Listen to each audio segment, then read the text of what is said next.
We will still continue our theme for the month of December, and that is God demonstrates His righteousness in Jews and Gentiles. And I believe this is the same theme we have in the month of November.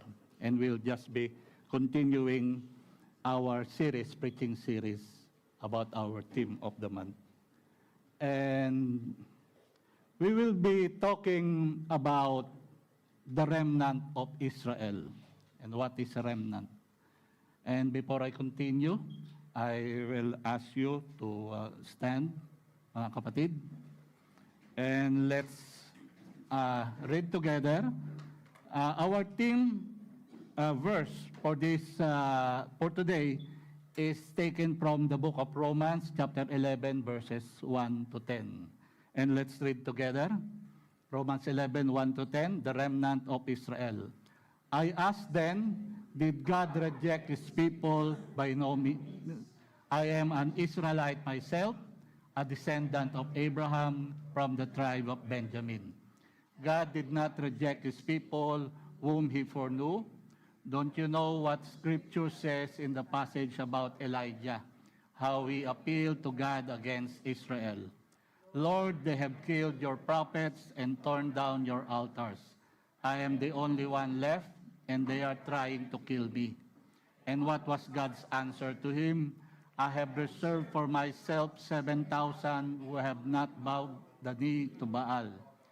So too, at the present time, there is a remnant chosen by grace. And if by grace, then it cannot be based on works. If it is where grace would no longer be grace. What then? What the people of Israel sought earnestly, they did not obtain. The elect among them did, but the others were hardened. As it is written, God gave them a spirit of stupor, eyes that could not see, ears that could not hear to this very day. And David says, may their table become a snare and a trap, a stumbling block and a retribution for them. May their eyes be darkened so that they cannot see, and their backs be bent forever. Let us pray. Dear Lord, Panginoon, our Heavenly Father, thank you for bringing us here together sa worship hall na to, Panginoon Diyos, safe and sound. And Lord, we pray na inyo po kaming samahan, cover us with your Holy Spirit, Panginoon. Give us understanding, Panginoon. Give us your ray of light, Panginoon, to penetrate the crevices, the dark crevices of our understanding, Panginoon Diyos. We pray, Panginoon, that you help us accept yung mga hard truths that we will learn from your word, Panginoon Diyos. Lord, lahat po ng papuri ay sa inyo lamang, Panginoon Diyos. All praises to you, Lord. In Jesus' name we pray. Amen.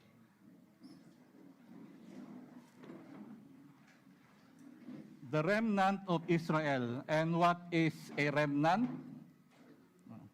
In the Webster Dictionary, a remnant is a portion or a part na that is left after yung greater portion is consumed, or yung greater portion is destroyed, or greater portion is used. No? It is a smaller portion, a remnant.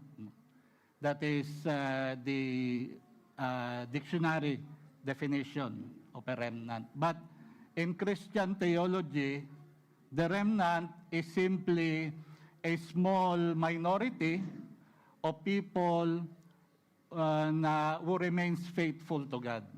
That is a remnant. So, kagaya po nito, after eating a hearty meal, most of us siguro we have yung food debris na natira. In Tagalog, remnant is natira. No? So, a remnant is that one, the leftovers after you eat a hearty meal. No? Also, in line with yung ating Christmas tradition of gift giving, maybe some of you, kagaya ko, I have received a gift, a big Christmas gift, but the real gift inside that big box, na-prank ako dati, na the gift is small, no? It has a lot of crumbled papers inside. So after removing the torn na yung wrapper and removing all yung papers, what I get is yung isang small na gift pala. Pero it was wrapped in a big box, no? So that is a remnant. No? And also, a remnant is yung just like what you see in the picture. A remnant is yung a few soldiers after winning a battle, no?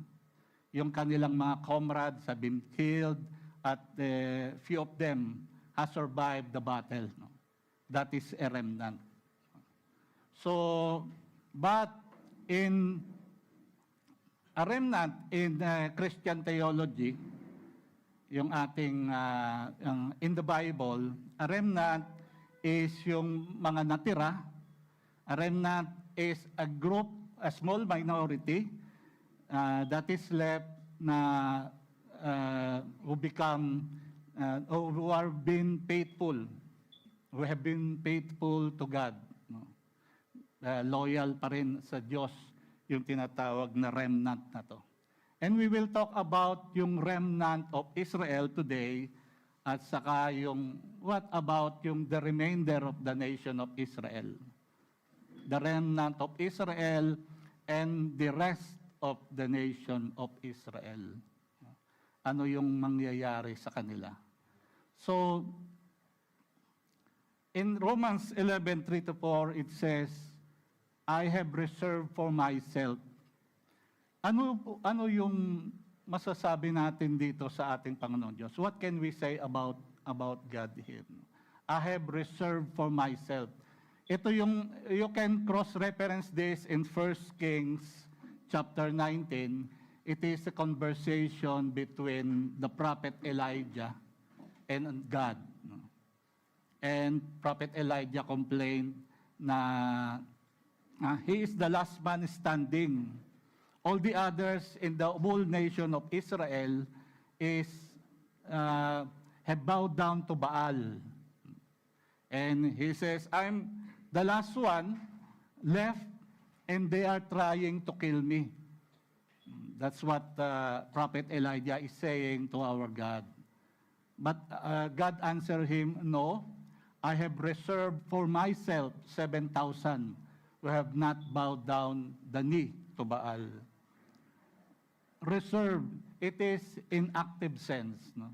Hindi ito, this is not what God sees in the nation of Israel. No? Hindi ito yung God na He looks down on the nation of Israel and then see people who are still loyal to Him. No. The word reserved here is in active sense. He is the one who chose the people na magiging still loyal to Him. I have reserved a 7,000 for myself. The number 7,000 is just a representation ng small minority ng Israel. Those who are what we call remnant of Israel. I've reserved for myself. And also, sabi dito sa chapter 11, 5-6, a remnant chosen by grace. These remnants was chosen by God. Sabi dito, and if by grace, then it cannot be based on works. So ito yung choosing ng Diyos dito sa mga remnants na to is not based on the merit of their good works. No? Ang Panginoon Diyos, He chose people not on their good works, but He chose people based sa Kanya, solely sa Kanyang choosing. Walang nag-influence walang nag-influence sa ating Panginoon Diyos kung sino yung Kanyang pipiliin. They were chosen by grace. They were chosen by God not because of their good works, but by grace, but by the sovereign will of our God, sovereign choice of our God. You know, the nation of Israel, nagkaroon sila ng rebellion sa ating Panginoon Diyos. There was a widespread apostasy sa nation of Israel. That's why si Prophet Elijah said, Lord, I am the last man standing. No? I have not bowed down to Baal. No? But the Lord said, no, there are still 7,000 who are still loyal to me. I have reserved 7,000 souls who are still faithful to me. I have chosen them by my grace, by my mercy. Not because they are good, but because I have chosen them. This is my sovereign will. Yun ang sinasabi ng ating Panginoong Diyos. That is what God is saying to Prophet Elijah. Reserve, yung pagre-reserve ng Diyos sa nation of Israel is setting aside for future use. That is the remnant of Israel. So let's picture this. God has made a covenant kay Abraham. And he said, I will bless you, and through you, all the nations of the world will be blessed. And God promised ng a great future for the nation of Israel. And they're confident, yung nation of Israel, because they were chosen by God, and all the blessings will be given to them sa nation of Israel. But, you know, sabi ni Apostle Paul, no, hindi. No. Nung naging unfaithful yung nation of Israel, God has chosen a small minority sa nation ng Israel. And He called them the remnants of Israel. Kagaya rin tayo, we become rebellious.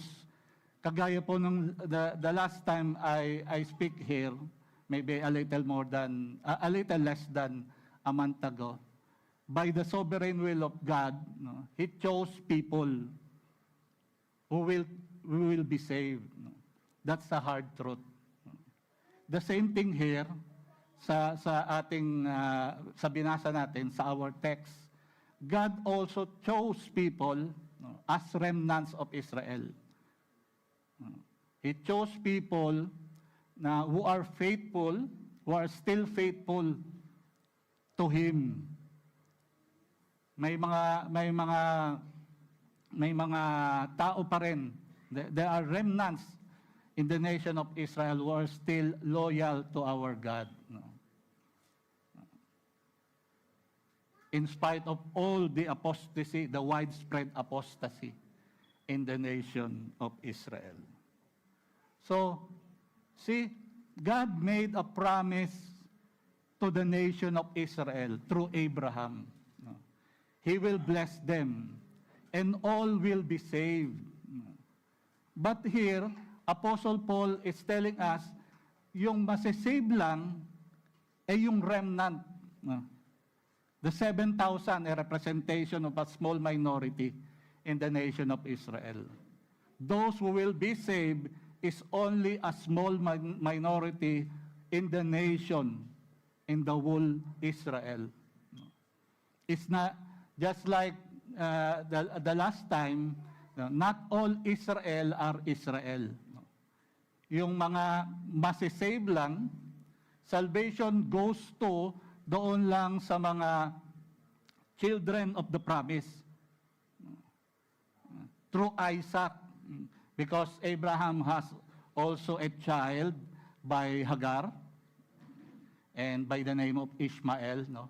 Yung promise ni Lord ng salvation, the promise of God of salvation is not through Ishmael. It is through Isaac. So, that's why not all That's why Paul said, not all Israel are Israel. The promise of salvation is only through Isaac. The same thing here. There was a widespread rebellion, apostasy to God. They have bowed down to Baal. But God chose a remnant, a small minority, compared sa whole nation of Israel, na masisave lang. And they were chosen by God, by His sovereign will, not by their good works, but they were chosen by the sovereign will and sovereign choice of God. Kaya yung sinasabi na ni Apostle Paul in chapter 9 is the same thing sinasabi ni Apostle Paul here in chapter 11 about Israel. There is only a small minority, a remnant that will be saved. It is not all Israel. So this is a hard truth. When an Israelite hear this is hard truth. They will complain and they will ask God, I thought you will bless us all. No? You will save us all. No? In chapter 11, verse 26, all Israel will be saved. Lord, kala ko lahat kami. Lord, we thought you will save all Israel. But no, this is a hard truth. There will only be a remnant that will be saved, not the whole nation of Israel. And what about the remainder of Israel? Ano yung the rest of Israel? There is a remnant that will be saved. What about the remainder or the rest of the nation of Israel? What will happen to them? Romans 11:7 says, what then? Israel failed to obtain what it was seeking. The elect obtained it, but the rest were hardened. Yung hinahanap ng Israel, we all want to be righteous in God's eyes. And the same thing, Israel failed to obtain yung righteousness it was seeking. And then this phrase here, this sentence here, tells it all. The elect obtained it. The remnant, chosen by God, chosen by His sovereign will, obtained the righteousness. They are saved. Yung elect na to. But the rest of Israel, the nation of Israel, the rest were hardened. Pinatigas yung puso. God hardened their hearts. And itong the rest ng Israel na to, the remainder of Israel, those who are not remnant of Israel, they stumbled over the stumbling stone. And who is this stumbling stone that they stumbled over? Ito po yung ating Panginoong Kristo. Because Israel, they want to be righteous before God's eyes, but they have their own way. And what is their own way? Good works. But that is not what God wants Israel to be. Not by good works na sila ay masisave. They should come to God, they should come to Jesus in faith. Dapat meron silang faith kay Jesus. And Jesus is the stumbling stone. They stumbled over dito kay Jesus. So most of Israel refused to believe the Messiah. They refused to believe kay Jesus Christ. They pursued righteousness by works and not by faith in Christ. Kagaya rin po sa atin, alam natin na all of our good works is basahan lang. All of our good works is a dirty linen, a dirty rag in front of God. Because salvation comes from Jesus Christ alone. Faith alone in Jesus Christ alone. Walang ibang pangalan. There's no name below heaven na that God save yung mga tao. Only through Jesus Christ, yung salvation natin is only through Jesus Christ. Faith in Jesus Christ, not by our works. No? Kaya ang Israel, the nation of Israel, no, yung stumbling block nila si Jesus Christ because they refuse to believe sa Messiah, the one sent by God. Kaya po ng kanina sinabi ko, no, what about the rest of Israel? What God did to them? God hardened their hearts. Yung remnant, the remnant of Israel were given a heart of flesh. But the rest of the nation of Israel, God hardened their hearts. Alam niyo po yung story ni Pharaoh ng Egypt. God commanded Pharaoh, but Pharaoh hardened his heart. Yung hardening na to is not because God, yung ating God is God na sabihin natin hindi maganda yung intention. God has good intentions for us. God has good intentions for the nation of Israel. But if you harden your heart towards God, God will give you what you wish for. If you are rebellious to God, God will just leave you at that. So, the rest of Israel were hardened. God hardened their hearts.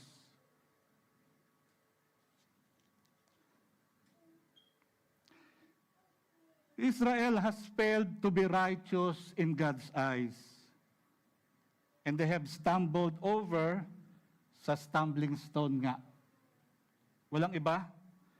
Who is our Lord Jesus Christ. Romans 9:32.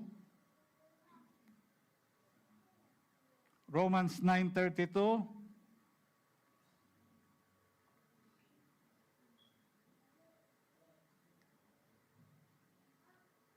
Okay.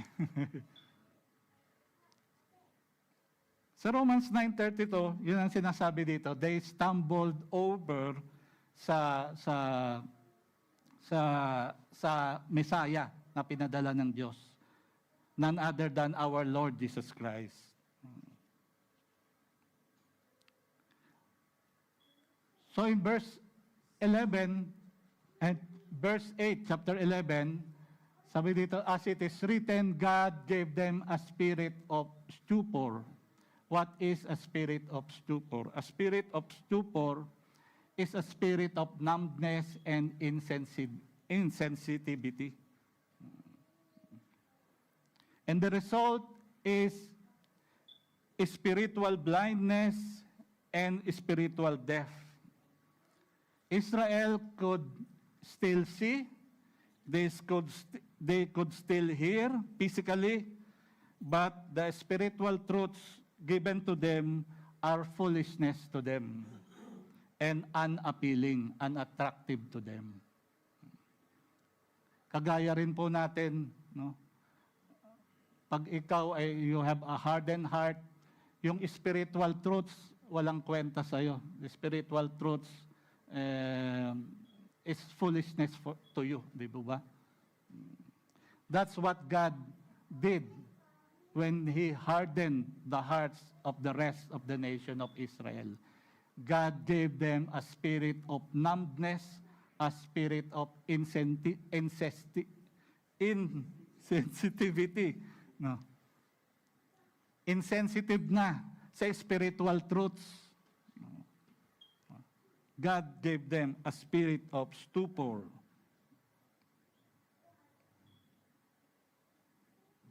Verse 9 says, and David says, may their table become a snare and a trap. And what does that mean? This is a curse, a divine judgment from God. This is a curse to the nation of Israel, especially those na yung remainder, the rest ng the nation of Israel. Spoken by God through David. The table here means yung table is used for eating. And it represents a bountiful food, a bountiful pleasure of eating. And in simple terms, the table means yung good life. And the goodness of life given by God to them become a stumbling block and a trap for them. It means the pleasure that they get from the good things in life replaces the pleasure that they should have in God. Yung table, yung goodness of life, yun din yung naging stumble at trap sa nation of Israel. They love the pleasure of life instead of the pleasure of serving God.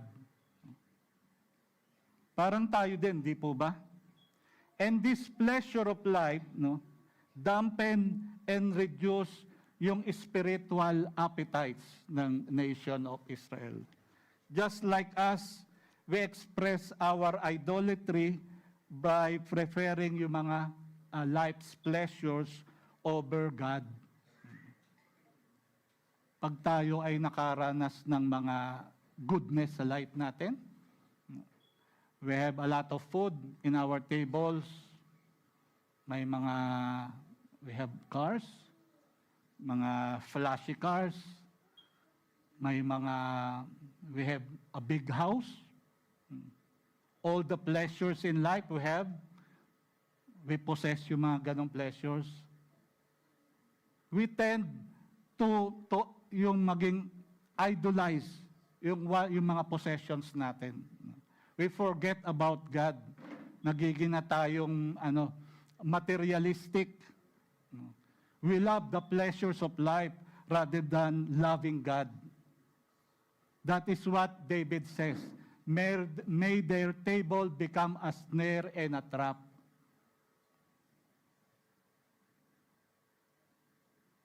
Verse 10 also says, may their eyes be darkened so they cannot see, and their backs be bent over. Kagaya po ng hardening, the hardening of the nation of Israel means yung spiritual blindness and spiritual death. And also the hardening is like a back bent over. A bent back is a picture of carrying a heavy load, doing hard work. We construct our morality, our religion, our life by our good works instead of God's grace. We become self-made and self-exalting. Naging na tayo, we have a back bend because we're carrying a heavy load. We thought coming to God is through our good works. Pag tayo ay bine-bless na ng ating Panginoon, we forget about God. If we receive too much blessings or too much life's pleasure, we forget about God. This is the hardening that God made sa nation, sa yung remainder of the nation of Israel. Spiritual numbness, spiritual insensitivity, we become spiritually blind, spiritually deaf. We turn to life's pleasures instead of turning to God. And we labor to follow God's laws, which we cannot obey or abide completely. Instead, instead of relying on the power of the Holy Spirit. This is what God ginawa niya to the rest of the nation of Israel. He hardened their hearts. Naging na silang insensitive sa mga spiritual truths. They love pleasures, life's pleasure, instead of having pleasure sa ating Panginoong Diyos. This is hard truth for the nation of Israel. Ang Diyos pala natin nag-harden ng hearts.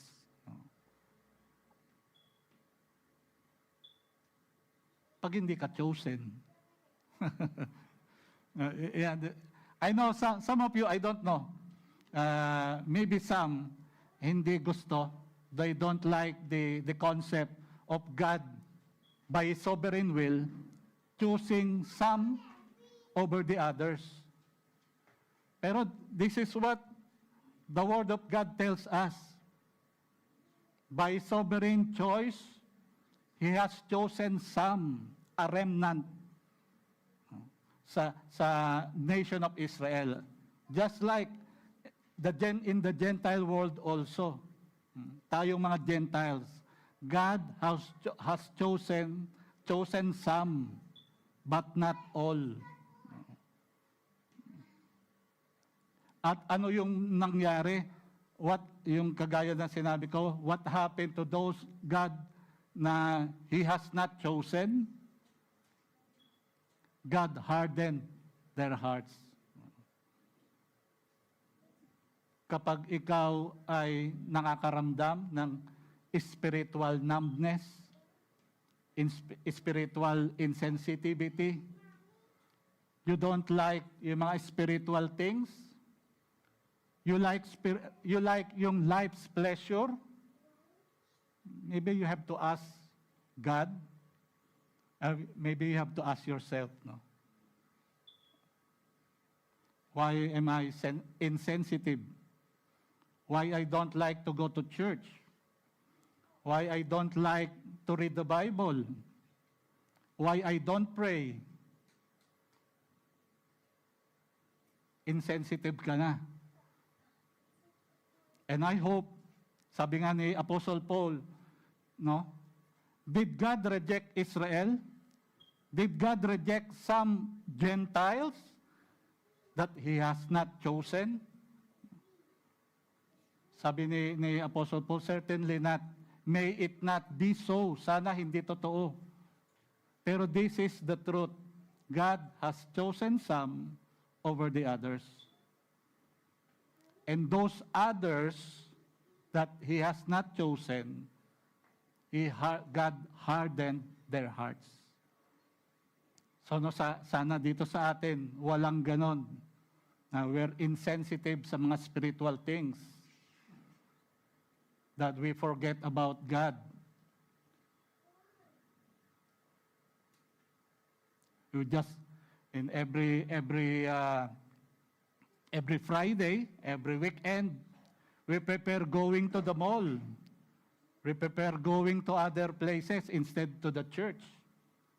You become spiritually insensitive. Sana hindi naman. God loves us all. But this is the hard truth. He chooses some, a small minority sa nation of Israel that are saved. And like us Gentiles, the same thing also. But you know, yung ganitong insensitivity, yung hardening ng nation of Israel is temporary. And when will it end? Etong numbness, etong hardening of the nation of Israel, you have to go back, you have to come to church on December 26. Because the preacher then, sa December 26, will tell us kung kailan yung end ng insensitivity, Kailan yung end ng hardening of the hearts of the nation of Israel? The hardening is only temporary. Kasi may design ng Diyos to graft, sasabihin ko ng konti, to graft yung mga Gentiles kasama sa plan ng Diyos, design ng Diyos of salvation, yung tayong mga Gentiles. And God hardened the hearts of the Israelites for us Gentiles to receive yung salvation. Kaya yung hardening of the hearts is temporary. Kaya nga, when it will end, the preacher on December 26 will tell you. December 19, next week, will be our Thanksgiving. No? So may pause muna tayo sa Romans chapter 11 na to. So, I hope you can come again 2 weeks from now, but also come next week. That will be our Thanksgiving. So, yung inahanap, yung what Israel, the nation of Israel is seeking is righteousness. Pero they have not obtained it. Sabi ni Apostle Paul, only the elect, only the chosen have obtained yung righteousness. Only a small minority have obtained yung righteousness. But the rest of Israel, they have not obtained yung righteousness na to. And what is righteousness in the eyes of God? It is living our lives according to the design ng ating Panginoong Diyos. And ano ba yung design? What is the design of God for us? One thing I can think of yung unity. No? Unity. Pero pag tayo is nag-aaway-away, pag tayo ay if we fight, no? That is not the design ng God para sa atin. No? Our God designed us to be a one nation, a one under the salvation, under yung lordship ni Jesus Christ. And God wants us to be unified. Maging isa tayo. Kaya pag tayo ay nag-away-away, if we fight each other, that is not God's design. So, righteousness, we want to be righteous before God's eyes. And that righteousness was obtained by the elect. Sabi sa verse 7, it was obtained by the remnant of Israel. But the rest of the nation of Israel, they have not obtained yung righteousness. They have not obtained the righteousness of God. Kaya sa umagang ito, we have received yung mga hard truths na to. God has chosen some. God has chosen a remnant, a small minority in the nation of Israel. The same thing as the Gentiles. God has chosen some, not all. And it is God's sovereign will, God's sovereign choice. Kaya these are hard truths sa atin. And another, God hardens yung mga hearts ng mga hindi napili. Those who were not chosen, the rest of the nation of Israel, who have not been chosen by God, God hardens their hearts. Binigay na ng Diyos yung gusto. If you rebel to God, God will give you yung rebellious nature mo, yung rebellious attitude mo towards Him. That is hardening. You don't like spiritual things. May not be so, just like what Apostle Paul said. No? Sana hindi. tayo yung nandito. Sana hindi lahat, no, naging insensitive na. We wish we are one of the chosen, the few chosen by God. So this is the message of our God today. To God be the glory.